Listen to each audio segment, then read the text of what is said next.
കിട്ടിയ വാർത്തകൾ എന്താ? കാര്യങ്ങൾ നമുക്ക് അനുകൂലം തന്നെയല്ലേ? മഹാരാജാവ് ക്ഷമിക്കണം, പുറത്തുനിന്നുള്ള വാർത്തകൾ തീരെ ശുഭകരമല്ല. കംസൻ ഒരു യുദ്ധവും പ്രഖ്യാപിച്ചിട്ടില്ല. അതുകൊണ്ട് പരാജയ ഭീതി ഒട്ടുമില്ല. തുറന്നു പറയൂ. പ്രഭു, കൃഷ്ണൻ നിസ്സാരനല്ല. നമ്മുടെ പ്രിയപ്പെട്ട കുവലയപീഠം എന്ന കരിവീരനെ കൃഷ്ണൻ കൊന്നുതള്ളിയിരിക്കുന്നു. മഹാമല്ലന്മാരായ ചാണ്ടൂരനും മുഷ്ടികനും വധിക്കപ്പെട്ടിരിക്കുന്നു. കൃഷ്ണൻ അങ്ങയെ ലക്ഷ്യം വെച്ച് ഈ കൊട്ടാരത്തിലേക്ക് വരാൻ പോകുന്നു. അസാധ്യം. ഒരു ഇടയപാലൻ എന്റെ സൈന്യത്തെ തോൽപ്പിച്ചെന്നോ?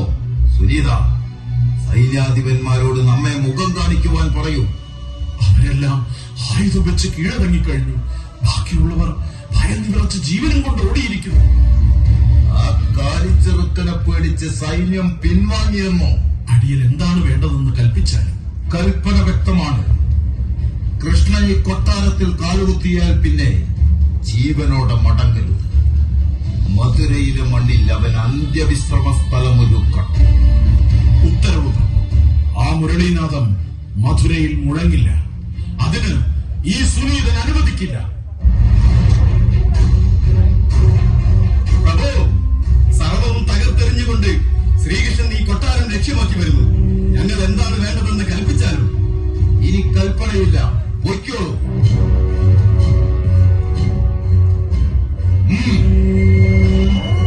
ഈ നിസ്സാര കാര്യത്തിന് കംസൻ ധാരാളം മതി.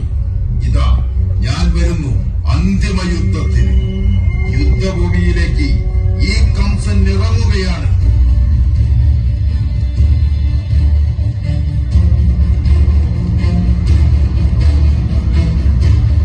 യുദ്ധഭൂമിയിലേക്ക് വരാൻ നീ വെപ്രാളപ്പെടണ്ട. നിന്റെ ശത്രു ഇതാ നിന്റെ കൊട്ടാരത്തിനകത്ത്. എടാ ഇടയച്ചെറുക്ക, നിന്ന് വാചക കസർത്തടിക്കാതെ പോയി പശുക്കളെ മേച്ചോളൂ. കംസനോട് ഏറ്റുമുട്ടിയാൽ നിന്റെ അസ്ഥി പോലും ബാക്കിയാവില്ല. വെല്ലുവിളി മതിയാക്കും. എന്റെ 6 സഹോദരങ്ങളെ വധിച്ചവനാണ് നീ. എന്റെ മാതാപിതാക്കളെ തടവറയിലിട്ട് പീഡിപ്പിച്ചത് വർഷങ്ങളോളമാണ്. അധർമ്മത്തിനെതിരെ ധർമ്മം വിജയം നേടും. മഹാവിഷ്ണുവിന്റെ അവതാരമാണ് കൃഷ്ണനെങ്കിൽ കംസവധമാണ് കൃഷ്ണന്റെ ജീവിത ലക്ഷ്യം. എനിക്കത് പൂർത്തീകരിച്ചേ മതിയാവും. ലോക നന്മയ്ക്കായി ഇതാ കൃഷ്ണൻ കംസവധം നടപ്പാക്കുന്നു. മരിക്കാൻ തയ്യാറായിക്കോളൂ കംസ. നിന്റെ മാതാവിന്റെ 8 മക്കളിൽ 6നെയും ഞാൻ പാറയിലടിച്ചാണ് വധിച്ചത്. ഉദരമാറ്റത്തിലൂടെ ബലരാമൻ രക്ഷപ്പെട്ടു. 8ാമനായ നിന്നെ ഒരു കുട്ടയിലാക്കി നിന്റെ അച്ഛൻ നാടുകടത്തിയപ്പോൾ പരാജയത്തിന്റെ രുചി ഈ കംസൻ ആദ്യമായി അറിഞ്ഞു. ഇനിയില്ല, നിന്നെയും കാലിൽ തൂക്കി പാറയിലടിച്ചു കൊല്ലാൻ ഇപ്പോഴും ഈ കംസന് മനക്കരുത്തും കൈക്കരുത്തുമുണ്ട്. സംസാരം മതിയാവും. യുദ്ധത്തിന് വാ.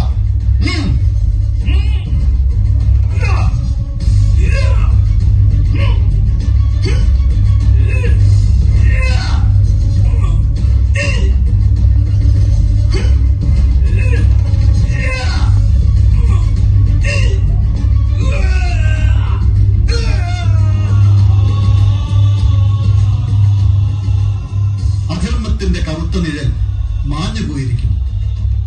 ധർമ്മത്തെയും സ്നേഹത്തെയും ചവിട്ടിമതിച്ച് അഹങ്കാരം കൊണ്ട് ഗോപുരം തീർത്ത കംസന്റെ അന്ത്യം സംഭവിച്ചു കഴിഞ്ഞു. അധികാരം എന്നത് ഭരിക്കാനുള്ളതല്ല, സംരക്ഷിക്കാനുള്ളതാണെന്ന് ഇനിയുള്ള കാലം ലോകം പഠിക്കട്ടെ. ഇനി സ്നേഹത്തിന്റെ കാലം, സമാധാനത്തിന്റെ കാലം, സൗഹൃദത്തിന്റെ കാലം.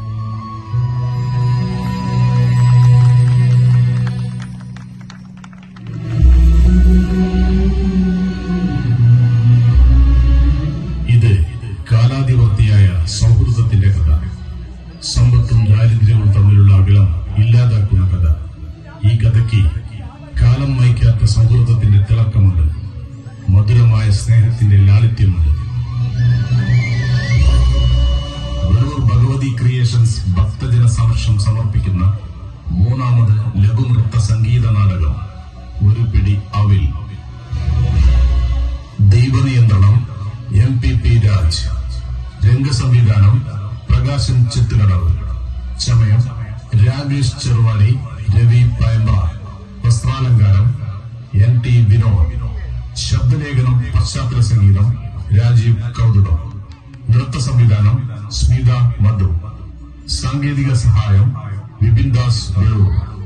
ശബ്ദ സാന്നിധ്യം വിജയൻ കാരന്തൂർ, വിനോദ് പുലാശ്ശേരി, ഗംഗാധരൻ ആയടത്ത്, പ്രദീപ് മണാശ്ശേരി, സ്മിതേഷ് ആശ്രയം, ആനന്ദൻ ഗുരുക്കൾ, ജലജ പ്രകാശ്, പ്രമീള സോപാനം, രാഗിത സുരേഷ്. അവതരണം വെളൂർ ഭഗവതി ക്രിയേഷൻസ്. രചന സംവിധാനം സോപാനം ബാബുരാജ്. അരങ്ങിലെ താരങ്ങൾ പ്രിയൻ കുന്നമംഗലം, ലിനീഷ് ലയം, ബിജു കിപ്പോട്ടിൽ, രജീഷ്, അനിൽകുമാർ കൊടുവള്ളി, ജയപ്രകാശ് വെളൂർ, മോഹൻദാസ് കുന്നമംഗലം, സുദർശൻ വെള്ളൂരിടത്തിൽ, രാഗിത സുരേഷ്, ബിജില ലിനീഷ്, ശില്പ വിജീഷ്, തനിജ ശ്രീനിഷ്, സിദ്ധാർത്ഥ് ശ്രീനിഷ്, നിഹാൽ നിഹാരം, ലയ കൃഷ്ണ, വൈഗ സതീഷ്, അശ്വന്ത് കൃഷ്ണ, അനയ വിജേഷ്.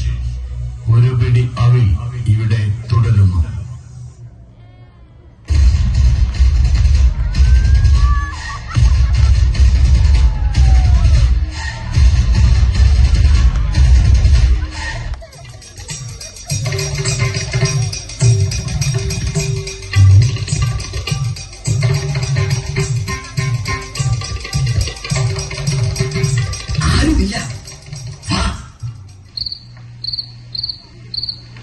എവിടെ ഒരു ചൊക്കും ചുണ്ണാമ്പും ഇല്ലല്ലോ.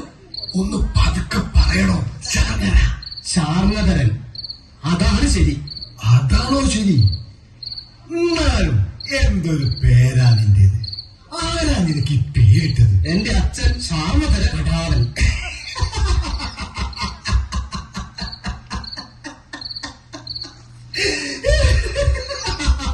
അയ്യോ, എനിക്ക് നിന്റെ അച്ഛന്റെ പേരൊന്നും ചോദിക്കാൻ തോന്നാഞ്ഞത് നന്നായി. അല്ലെങ്കിൽ അത് പറഞ്ഞു തീരുമ്പോഴേക്കും നേരം വെളുക്കയില്ലേ. നേരം വെളുത്താ പ്രശ്നല്ലേ? വീട്ടുകാരുണർന്ന് മുറ്റടിക്കാനോ മറ്റോ പുറത്തേക്ക് വന്നാ നമ്മളെ കാണില്ലേ? കണ്ടാ പ്രശ്നമൊന്നുമില്ല. മുറ്റമടിക്കുന്ന ശോധന കൊണ്ട് നെടുമ്പുറ അടിച്ചു പൊളിക്കും, അത്രേ ഉള്ളൂ. എന്നാ വേഗം തപ്പിക്കും. പണപ്പെട്ടിയോ ആഭരണപ്പെട്ടിയോ കിട്ടിയാൽ രക്ഷപ്പെട്ടു. പൊട്ടത്തിനൊരു അലങ്കാരമാക്കല ചങ്ങായി. ഈ കുടിലിൽ എന്ത് സ്വർണം? വല്ല ചക്കയോ മാങ്ങയോ കിട്ടിയാലായി. അയ്യോ, ചക്കയും മാങ്ങയൊക്കെ എന്റെ ഗ്രഹത്തിൽ വേണ്ടുവോന്നുണ്ട്. അതിനു വേണ്ടിയാണോ നമ്മൾ ഈ പാതിരായ്ക്ക് കഷ്ടപ്പെടുന്നത്? ഓ, പിന്നെ വലിയ കഷ്ടപ്പാട് തന്നെ. ഓരോരുത്തർ കഷ്ടപ്പെട്ട് ധനം അംഗീകരിക്കുന്നു, നമ്മൾ അത് എളുപ്പത്തിൽ കൈക്കലാക്കുന്നു. അതുകൊണ്ടല്ലേ നമ്മൾ ഈ നാട്ടിലെ പ്രധാന തസ്കരന്മാരായത്. അതുകൊണ്ട് തന്നെയാണല്ലോ നമ്മുടെ നെടുമ്പുറം ഇടയ്ക്കിടയ്ക്ക് നാട്ടുകാരെ അടിച്ചു പരത്തുന്നത്. ശ്രീകുമാര, വർത്താനം നിർത്ത്. വല്ലതും കിട്ടുമോ എന്ന് നോക്കാം.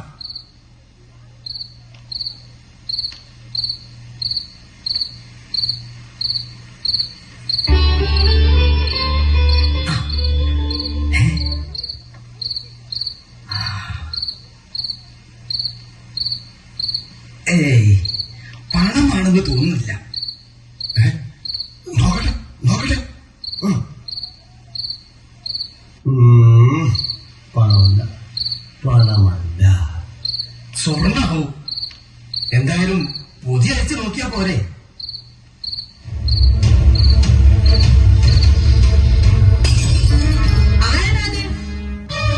ഞാനത് എടാ പൊട്ട വെല്ലുവിളി നടത്താൻ തടി കപ്പിക്കൂ.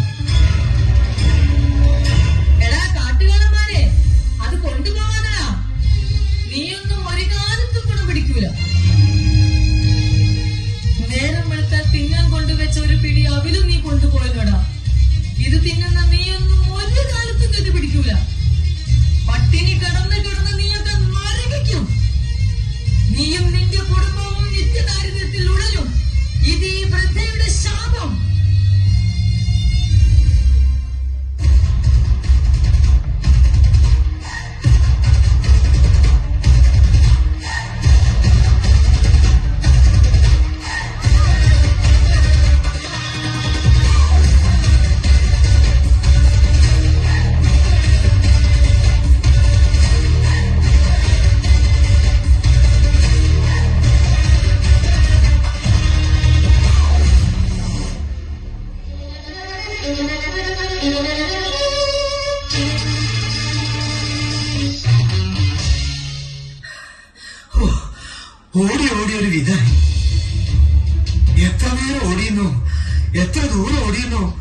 പിടിയില്ല. അയ്യോ, അമ്മേ, ഏതായാലും നേരം വെളുത്തല്ലോ, അത് തന്നെ സമാധാനം. അല്ല, ഇതേതാ ആശ്രമം? ആർക്കറിയാം, ഇന്നലെ മോഷ്ടിക്കാൻ കയറിയ കുടില് പോലെ തന്നെ ഉണ്ട്. ഇവിടെയും ദാരിദ്ര്യമാണെന്നാ തോന്നുന്നത്. ആ കേവിയുടെ ശാപം ചെവിയിൽ വന്ന് അരയ്ക്കുന്നത് പോലെ. പട്ടിണി കിടന്ന് കിടന്ന് നീയൊക്കെ നരകിക്കും. നീയും നിന്റെ കുടുംബവും നിത്യദാരിദ്ര്യത്തിൽ ഉടലും. ഇത് ഈ വൃദ്ധയുടെ ശാപം. ഈ പുതിയ അവിരെ തിന്നാൽ നിത്യദാരിദ്ര്യത്തിലാകുമെന്ന് എന്താ ചെയ്യാ? എന്ത് ചെയ്യാൻ? ഈ പൊതി ഇവിടെ ഉപേക്ഷിക്ക. നീയാണെങ്കില് പൊതി ഉപേക്ഷിക്കാതെയാണ് ഓടിയത്. പൊതിയിലാണെങ്കില് വെറും ഒരു പിടി അവിലും. ഇത് ഈ വൃദ്ധയുടെ ശാപം. ഇതെന്താ ഈ അവിലിനെ പറ്റി പറയുമ്പോഴൊക്കെ ഒരു വല്ലാത്ത ശബ്ദം? നീ ഇത് ഇവിടെ ഉപേക്ഷിച്ചോളൂ. ഉപേക്ഷിക്കാം. പക്ഷേ എന്ത് പക്ഷേ? സ്വമേധയാ ഈ ഭക്ഷണം ആരെങ്കിലും സന്തോഷത്തോടെ സ്വീകരിച്ചില്ലെങ്കിൽ ശാപം നമുക്ക് തന്നെ തിരിച്ചു വന്നാലോ? അങ്ങനെ സംഭവിക്കൂ? സംഭവിക്കാമെന്നേ ഞാൻ പറഞ്ഞുള്ളൂ. സുധാമാവേ, അസ്ത്രശസ്ത്ര വിദ്യകളിൽ നിന്റെ കഴിവ് പ്രശംസനീയം തന്നെ.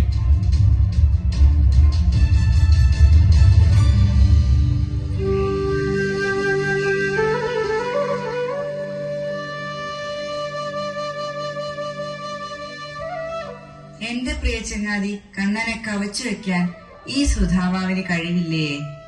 കണ്ണ, ജനിച്ചപ്പോൾ തന്നെ അത്ഭുതങ്ങൾ കാണിച്ചവനാണ് നീ.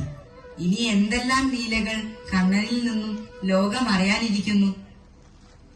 എന്നെ ഇങ്ങനെ പുകഴ്ത്തല്ലേ ചങ്ങാതി. എനിക്ക് അഹങ്കാരം വന്ന് ഭവിച്ചാലോ? അഹങ്കാരിയായ ഒരുവൻ ലോകനാശകനാകും. അത് കണ്ണനായാലും കണ്ണന്റെ പ്രിയ ചങ്ങാതി സുധാമാവായാലും. സമ്മതിച്ചിരിക്കുന്നു കണ്ണ ഈ വാക്കുകൾ. ഇതൊക്കെ വരും കാലങ്ങളിൽ വലിയ ഉപദേശങ്ങളായി മാലോകർ കേൾക്കാൻ ഇടവരട്ടെ. എന്റെ സുഹൃത്തിന്റെ ഈ വാക്കുകൾ സത്യമാകട്ടെ. എന്താണ്, ഇഷ്ടതോഴന്മാർ പരസ്പരം ഉപദേശത്തിലാണല്ലോ. എന്താണ് വിഷയം? മാതാവേ, സാന്ദീപനി മഹർഷിയുടെ പ്രിയ ശിഷ്യന്മാർക്ക് എന്താണ് പറയാനുള്ളത്? ഗുരുവിന്റെ ഉപദേശങ്ങൾ ശിരസാ വഹിക്കാനല്ലാതെ. ശരി ശരി, പെട്ടെന്ന് പോയി ഹോമത്തിനുള്ള വിറക് ശേഖരിച്ചു വരൂ. ഇത് കുറച്ച് അവിലാണല്ലോ. ഇതാരാണ് ഇവിടെ വെച്ചിരിക്കുന്നത്? അറിയില്ല മാതാവേ, ഞങ്ങളും ഇപ്പോഴാണ് കാണുന്നത്. ഏതായാലും നിങ്ങൾ കൊണ്ടുപോയിക്കോളൂ, വഴിയിൽ വെച്ച് കഴിക്കാമല്ലോ. പട്ടിണി കിടന്ന് കിടന്ന് നീയൊക്കെ നരകിക്കും. നീയും നിന്റെ കുടുംബവും നിത്യദാരിദ്ര്യത്തിൽ ഉടലും.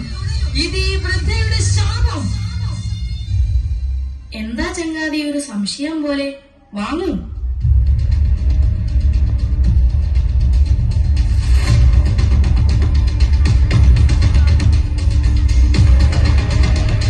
രക്ഷപ്പെട്ടു, നമ്മൾ രക്ഷപ്പെട്ടു.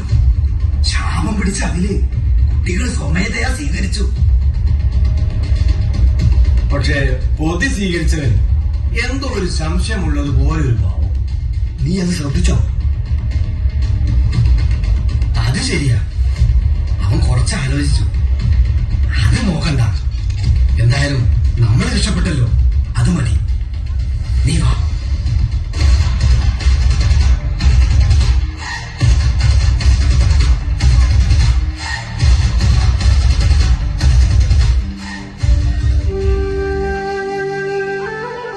ഹാവോ, ഹോമത്തിനാവശ്യമായ വിറക് നമ്മൾ ശേഖരിച്ചു കഴിഞ്ഞു. നമ്മുടെ ആശ്രമ ജീവിതത്തിലെ അവസാന ദിനമാണിന്ന്. കുറെ നേരമായി നമ്മൾ ആശ്രമത്തിൽ നിന്ന് പോന്നിട്ട് വല്ലാത്ത വിശപ്പും ദാഹവും. ആശ്രമ മാതാവ് തന്നയച്ച ഒരു പിടി അവിലുണ്ടല്ലോ മടിശിലയിൽ. നമ്മളത് കഴിച്ചാലോ? ശരിയാണ്, നമ്മുടെ വിശപ്പിന് താൽക്കാലികമായ ശമനം അതുകൊണ്ടുണ്ടാകും. എങ്കിൽ വേഗം എടുക്കൂ ചങ്ങാതി.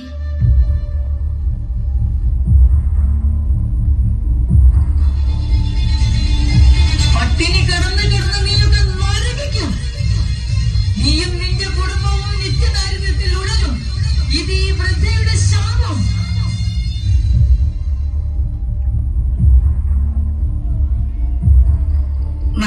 അകൃത്യം തന്നെ. വിശപ്പിന്റെ കാഠിന്യത്തിൽ ഈ കണ്ണനെ മറന്നു. സാരമില്ല, നമുക്ക് മടങ്ങാം.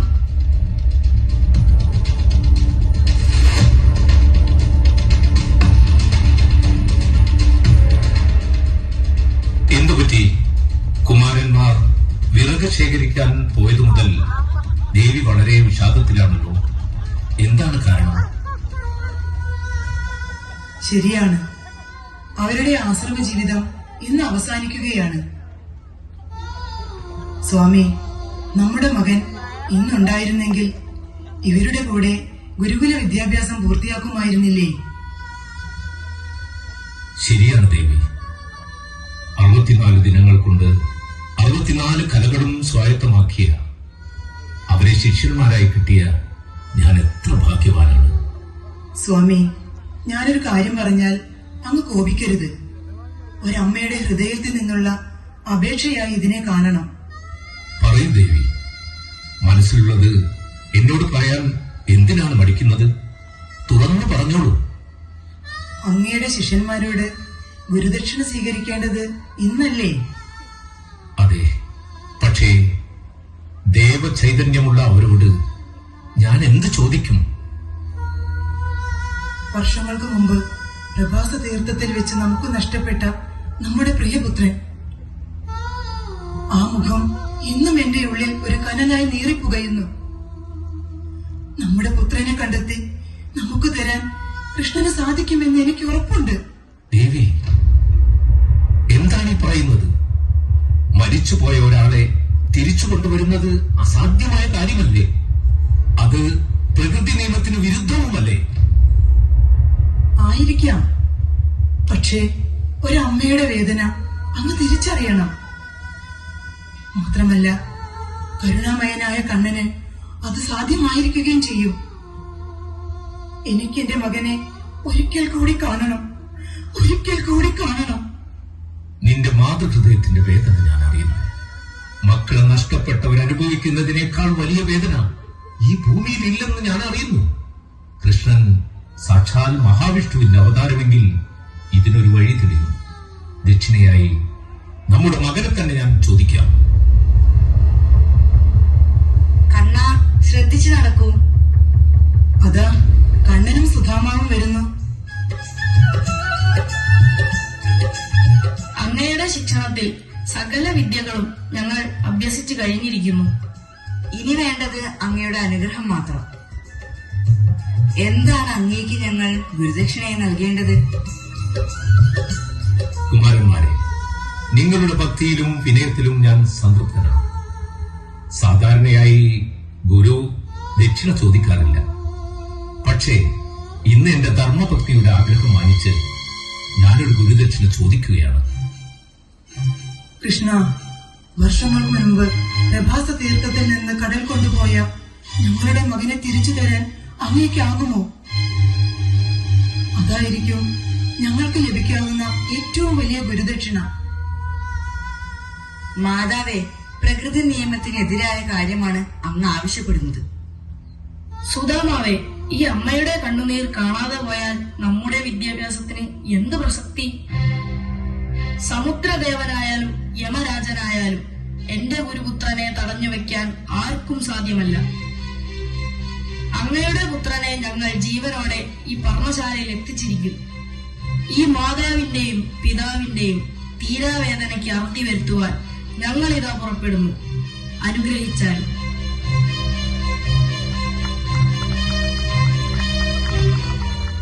പ്രഭാസതീർത്ഥത്തിൽ വെച്ച് കടൽക്ഷോഭത്തിൽപ്പെട്ടാണ് പുനർദത്തനെ കാണാതായത്.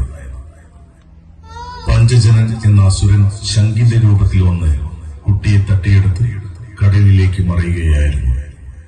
ഗുരുദക്ഷിണയായി കണ്ണൻ യമപുരിയിൽ ചെന്ന് പുനർദത്തനെ തിരികെ കൊണ്ടുവന്ന് മഹർഷിക്ക് നൽകി. ഈ യാത്രയിലാണ് ഭഗവാൻ ശ്രീകൃഷ്ണന് പാഞ്ചജന്യം എന്ന ശംഖ് ലഭിക്കുന്നത്. കാലം കടന്നുപോയി.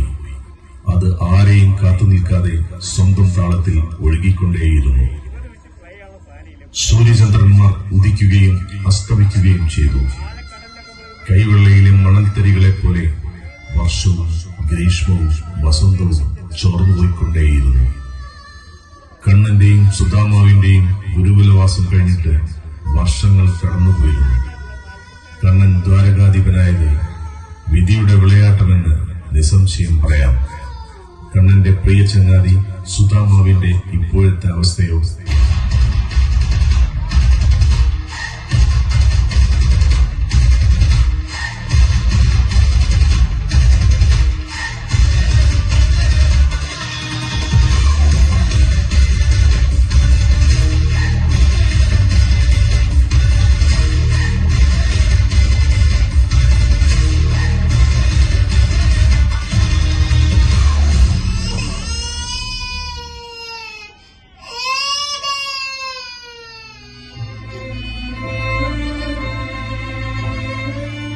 അമ്മേ, കുഞ്ഞുവാവ ഇതുവരെ കരച്ചിലായിരുന്നു.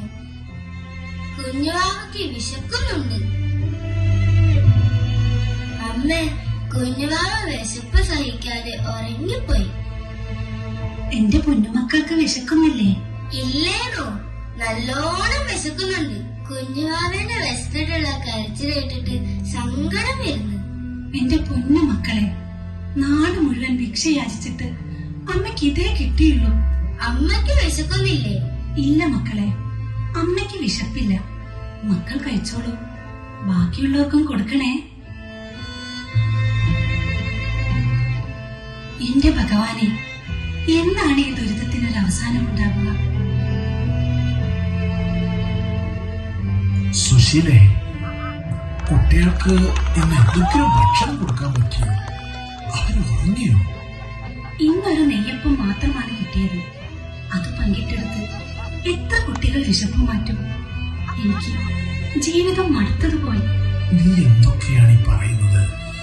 ഇങ്ങനെയൊന്നും നീ പറയാത്തതാണല്ലോ. പിന്നെ ഞാൻ എന്തു പറയും? എനിക്ക് ആഗ്രഹങ്ങളൊന്നുമില്ല. കീറത്തുണി എടുക്കാം, എത്ര വേണമെങ്കിലും മഴയും വെയിലും കൊള്ളാം. ചോർന്നിരിക്കുന്ന ഈ കുടിലിൽ എത്ര കാലവും കഴിയാം. പട്ടിണി കിടക്കാം, എനിക്ക് പരാതിയില്ല. പക്ഷെ എന്റെ പിഞ്ചു മക്കളുടെ വിഷമുള്ള കരച്ചിൽ അതെനിക്ക് സഹിക്കാൻ കഴിയുന്നില്ല. ഞാൻ എന്താണ് ചെയ്യേണ്ടത്? ബ്രാഹ്മണനായതുകൊണ്ട് കൂലിപ്പണിക്ക് പോലും ആരും വിളിക്കുന്നില്ല. ഭിക്ഷയാചിക്കാൻ മനസ്സനുവദിക്കുന്നില്ല. ഈ നിത്യദാരിദ്ര്യം നമുക്ക് മാത്രമെന്തേ ഭഗവാൻ തന്നത്? ഞാൻ കാരണം നീയും നിത്യദാരിദ്ര്യത്തിന്റെ പടുകുഴിയിലായി. ഞാനൊരു കാര്യം പറയട്ടെ, അവിവേകമാണെങ്കിൽ പൊറുക്കുക. അങ്ങയുടെ സതീർത്ഥ്യനല്ലേ സാക്ഷാൽ ശ്രീകൃഷ്ണൻ? ഭഗവാൻ ഇപ്പോൾ ദ്വാരകാധിപനല്ലേ? സർവസുഖവും അനുഭവിച്ച് ഭഗവാൻ കൊട്ടാരത്തിൽ കഴിയുന്നു. ഭഗവാന്റെ പ്രിയ സ്നേഹിതൻ സുധാമാവ് മുഴുപട്ടിണിയിൽ കുചേലനായി കഴിയുന്നു. നീ എന്താണ് പറഞ്ഞു വരുന്നത്? ഒന്ന് തെളിച്ചു പറയൂ. അങ്ങ് എത്രയും വേഗം ദ്വാരകാപുരിയിലേക്ക് യാത്ര പോണം. ദ്വാരകാധിപനായ അങ്ങയുടെ പ്രിയ സ്നേഹിതൻ കണ്ണനെ കണ്ട് കഷ്ടതകൾ അറിയിക്കണം. ദയാപരനായ കണ്ണൻ അങ്ങയെ സഹായിക്കാതിരിക്കില്ല. സുശീലേ, ദിവസം മുഴുവൻ കണ്ണനെ മനസ്സിൽ ധ്യാനിച്ച് കഴിയുന്നവനാണ് ഈ കുചേലൻ. കൃഷ്ണൻ ഇന്നെന്റെ സ്നേഹിതനല്ല, ഈ ലോകത്തിലെ സർവചരാചരങ്ങളെയും കാക്കുന്ന ഭഗവാനാണ്. എന്നെയും എന്റെ കുടുംബത്തെയും രക്ഷിക്കണമെന്ന് ഇന്ന് വരെ ഞാൻ പ്രാർത്ഥിച്ചിട്ടില്ല. അല്ല, അതിന് ഫലവും ഉണ്ടാകില്ല. ലോകാസമസ്ത സുഖിനോ ഭവന്തു എന്നേ ഞാൻ പ്രാർത്ഥിക്കാറുള്ളൂ. അതൊന്നും എന്റെ മനസ്സിലേക്ക് വരില്ല. എന്റെ മക്കളുടെ വിശപ്പ് ഒരു നേരമെങ്കിലും അടങ്ങണം. അതാണ് എന്റെ പ്രാർത്ഥന. നീ പറയുന്നത് ശരിയാണ്. പക്ഷേ ഞാൻ അവിടെ ചെന്നാൽ ഭഗവാൻ എന്നെ തിരിച്ചറിയും. അറിഞ്ഞാൽ തന്നെ എന്നെ സഹായിക്കാൻ അദ്ദേഹം തയ്യാറാകുമോ? എന്നെ കണ്ടാൽ പഴയ സഹപാഠി എന്ന് പറയാൻ അദ്ദേഹത്തിന് നാണക്കേടായിരിക്കും. മുൻധാരണകൾ മാറ്റിവെക്കൂ. തൽക്കാലം പട്ടിണി കിടന്ന് കരയുന്ന നമ്മുടെ കുഞ്ഞുങ്ങളെ ഓർക്കാം. ദയവ് ചെയ്ത് അങ്ങ് ദ്വാരകയിലേക്ക് പോകൂ. ശരി, നമ്മുടെ മക്കളുടെ വിശപ്പിനേക്കാൾ വലുതല്ല എന്റെ അഭിമാനമെന്ന് ഞാൻ അറിയുന്നു. ഞാൻ പോകാം. പക്ഷേ വെറും കൈയോടെ എങ്ങനെയാണ് ഭഗവത് ദർശനത്തിന് പോകുന്നത്? എന്തെങ്കിലും കാഴ്ച അദ്ദേഹത്തിന് നൽകണ്ടേ? ഇവിടെ എന്താണുള്ളത് കണ്ണന് കാഴ്ചവെക്കാൻ? സാരമില്ല, സമ്മാനത്തിന്റെ വലുപ്പത്തിലല്ല, അത് നൽകാനുള്ള മനസ്സിലാണ് കാര്യം. നാളെ രാവിലെ മക്കൾക്ക് കൊടുക്കാനുള്ള ഒരു പിടി അവിൽ എന്റെ മടിശീലയിലുണ്ട്. ഇത് വാങ്ങൂ. ശരി, അങ്ങനെയാവട്ടെ. ഞാൻ യാത്ര പുറപ്പെടാം.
അങ്ങനെയല്ല, കിളിവാതിൽ പഴുതിലൂടെ ഒളി കണ്ണേറിഞ്ഞെന്നെ കളിയാക്കാനോടിയെത്തും വെണ്ണിലാവേ, ആരാരും അറിയാതെ ഞാൻ ചൊല്ലി തന്നതെല്ലാം അവിടെ പോയതുപോലെ മറന്നുവോ നീ?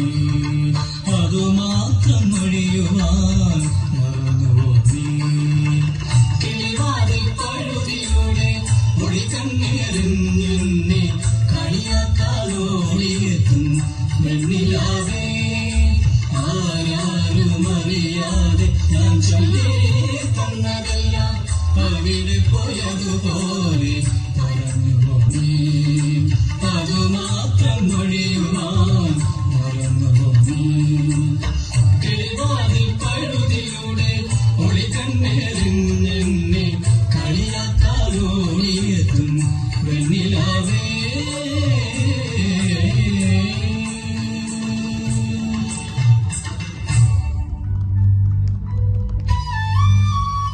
ഞാനൊരു കാര്യം ചോദിച്ചാൽ അങ്ങ് സത്യം പറയുമോ?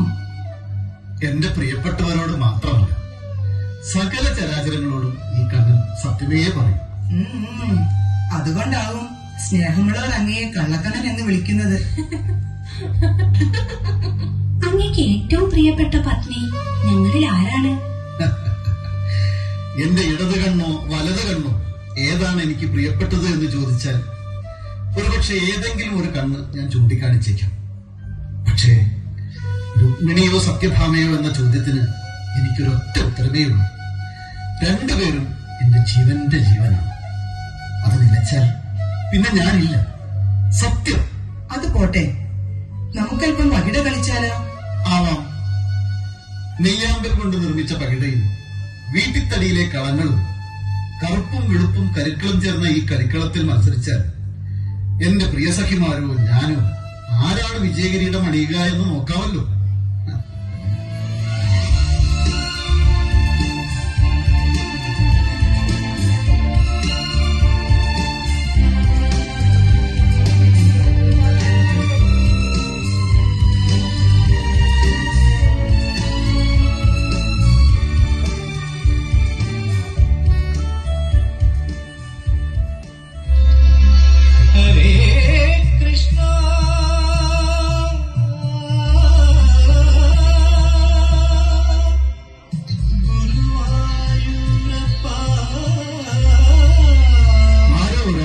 എന്നെ വിളിച്ച് കേഴുന്നുണ്ട്. നരനോ വാനരനോ ദേവനോ അറിയില്ല. ഞങ്ങൾ കേട്ടില്ലല്ലോ. ചിലപ്പോൾ അങ്ങേക്ക് തോന്നിയതാവും. നിങ്ങൾ കേട്ടില്ല എങ്കിൽ അതേതോ മനുഷ്യന്റെ ആത്മാവിൽ നിന്നുള്ള രോദനമായിരിക്കും. എനിക്ക് അവിടെ കേൾക്കാതിരിക്കാനാവില്ല.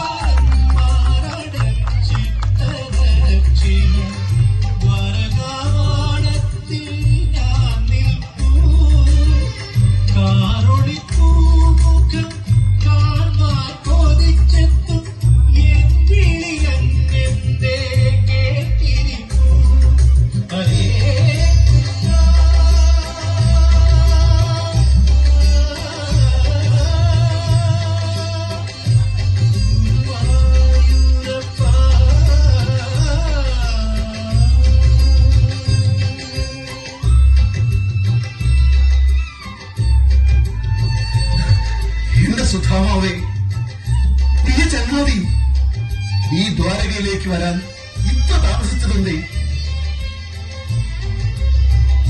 എന്റെ പ്രിയ സതീർത്ഥ്യനെ ഞാൻ കണ്ണുറയെ കാണട്ടെ.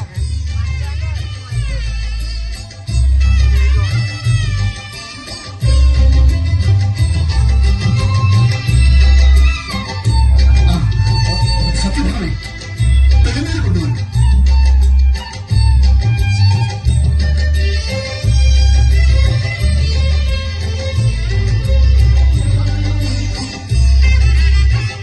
യമുനയിലെ ഈ തെളിനീർ സുധാമാവിന്റെ പാദം കഴുകിയപ്പോൾ പുണ്യ തീർത്ഥമായിരിക്കുന്നു.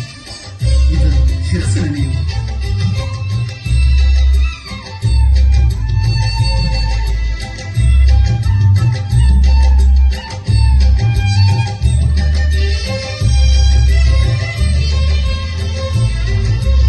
ഇത്രയും കാലം താങ്കൾ എവിടെയായിരുന്നു? എന്നെ വളരെ മറന്നുപോയത്. ഗുരുകുല പഠനത്തിന് ശേഷം ഒരിക്കൽ പോലും എന്നെ കാണാൻ വന്നില്ലല്ലോ. ഈ സുഹൃത്തിനെ ഓർക്കാൻ താങ്കൾക്ക് നേരമില്ലായിരുന്നു. ഭാര്യയും കുട്ടികളും സുഖമായിരിക്കുന്നല്ലോ. ഈ വെറുപ്പിയോടെ ആയിരിക്കില്ലല്ലോ വന്നത്. എനിക്ക് തരാൻ എന്താ കൊണ്ടുവന്നിരിക്കുന്നത്? എനിക്ക് വാക്കുകൾ കിട്ടുന്നില്ല. ഭഗവാനെ ദർശിച്ചപ്പോൾ തന്നെ എന്റെ ജീവിതം ധന്യമായി. കൃഷ്ണ, എനിക്കായി കൊണ്ടുവന്ന കാഴ്ചയിൽ നിന്നും താങ്കൾ ഒഴിഞ്ഞു മാറുന്നു. എവിടെ എവിടെ എവിടെയാണത്? തരൂ.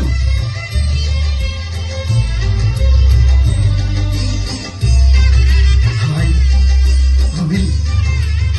സുധാമാവിനെ കുചേലനാക്കിയതും ഗോപാലകനായ കണ്ണനെ യദുകുലനാഥനാക്കിയതും ഈ ഒരു പിടി അഭിനിമിത്തമാണ്. പണ്ട് കാട്ടിൽ വെച്ചുണ്ടായ കടം വീട്ടാൻ അവര് തന്നെ കൊണ്ടുവന്നല്ലോ ചങ്ങാതി.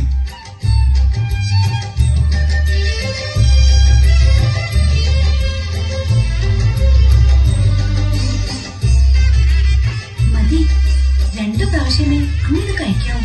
മൂന്നാമത് അമ്മ കഴിക്കാൻ പാടില്ല.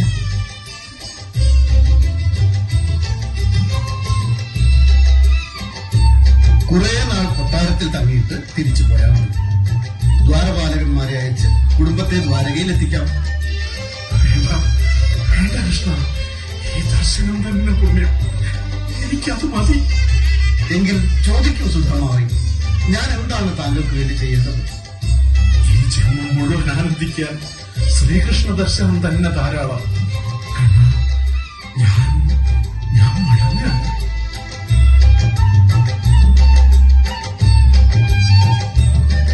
എങ്കിൽ ശരി, ഞാൻ പറയുന്നില്ല, പോയി വരും. പോകുമ്പോൾ വഴിക്ക് ഭക്ഷിക്കാൻ ഒരുപിടി അതിൽ തരട്ടെ. പണ്ട് ഗുരുപത്തി തന്നയച്ചതുപോലെ.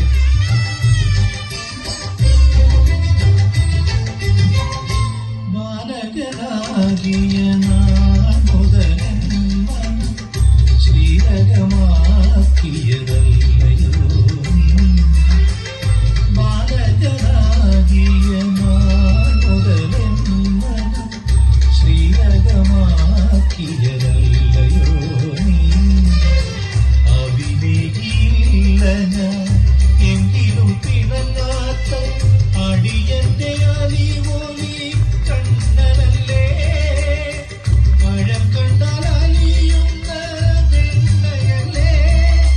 ഹരേ കൃഷ്ണ.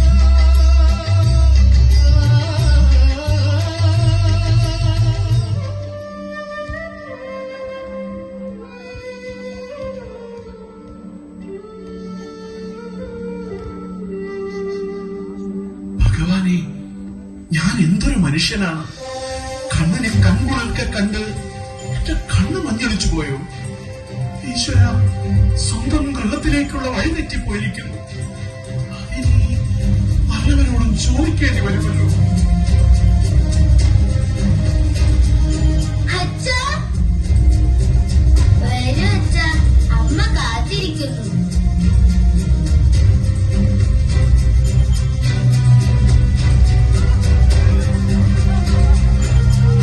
സുശീലേ, എനിക്കെന്റെ കണ്ണുകളെ വിശ്വസിക്കാമോ? വിശ്വസിക്കാം. അന്ന് കണ്ണന് നൽകിയ ഒരു പിടി അവിൽ ഭഗവാൻ കഴിച്ചതുകൊണ്ടാവാം നമ്മുടെ സൗഭാഗ്യങ്ങൾ പൂർണ്ണതയിലെത്തിയിരുന്നു. എന്റെ കണ്ണ, ഒന്നും ചോദിക്കാതെ നീ എനിക്ക് വേണ്ടതെല്ലാം നൽകി. കൃഷ്ണ, ഭഗവാനെ, ഭക്തവത്സല.